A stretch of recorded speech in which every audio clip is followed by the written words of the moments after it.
So looking at the letter that you wrote to the Speaker there, Nabayomzi, as the party, basically it seems to me that your reasons are around this question of a motion of no confidence. For you, is it the motion of no confidence happens via secret ballot, or you don't take part at all?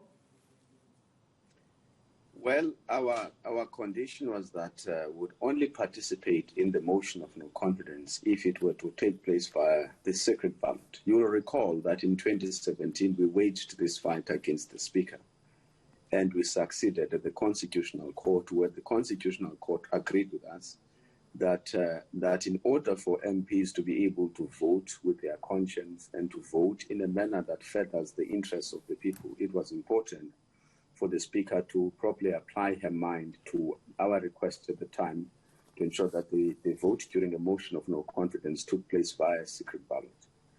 Even in this case, we are aware that ATM made such a request to the Speaker, but the request was declined, flatly refused by the Speaker, I should say. Now, if you were to remember what happened after the Concord judgment, the Speaker of the National Assembly, the then Speaker, Mbete, took the leadership of the political parties represented in Parliament into a confidence.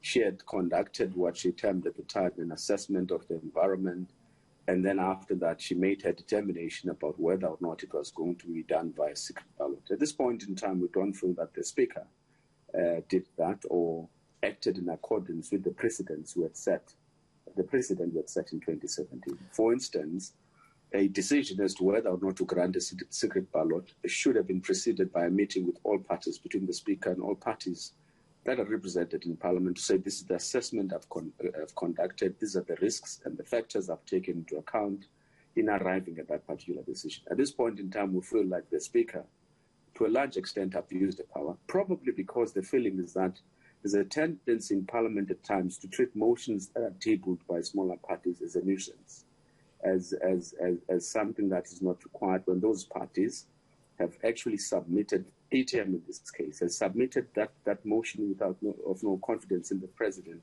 in terms of the rules of the National Assembly and in terms of what is required in terms of the Constitution. So the motion of no confidence as tabled in Parliament now, which is going to be debated whether today or later on sometime next year, is there legitimately.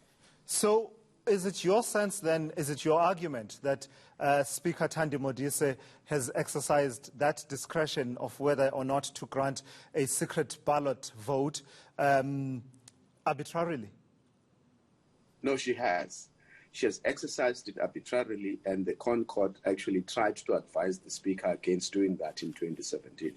We can't, we spent a lot of resources, a lot of time fighting for this important principle. And then when we attained the victory, we are, as the UDM, number one, we should serve as the vanguards of that constitutional victory we achieved in 2017.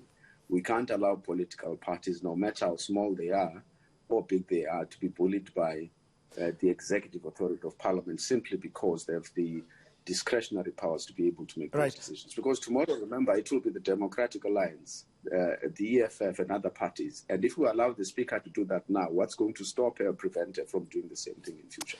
So what in your assessment, though, Nabayomzi Kwankwa, makes it such that the secret ballot is the only way to proceed here? Because I do hope you're not suggesting that the Speaker has absolutely no choice but to go one direction, and the direction being a secret ballot. That's pretty much clear from the UDM judgment of 2017, that actually both options are available. The Speaker can exercise that discretion. What, for instance, in the environment is there that suggests that members of Parliament would not be able to vote with their conscience and in keeping with their oath of office to hold the executive to account currently? Is the environment toxified? Are the questions of peacefulness, the peacefulness of the environment being under question? You can say the environment, for example, if you were to look at it from across the political spectrum, is not toxified. But you need to do an assessment of the political dynamics in the ANC to be able to know or determine to what extent that environment is toxified.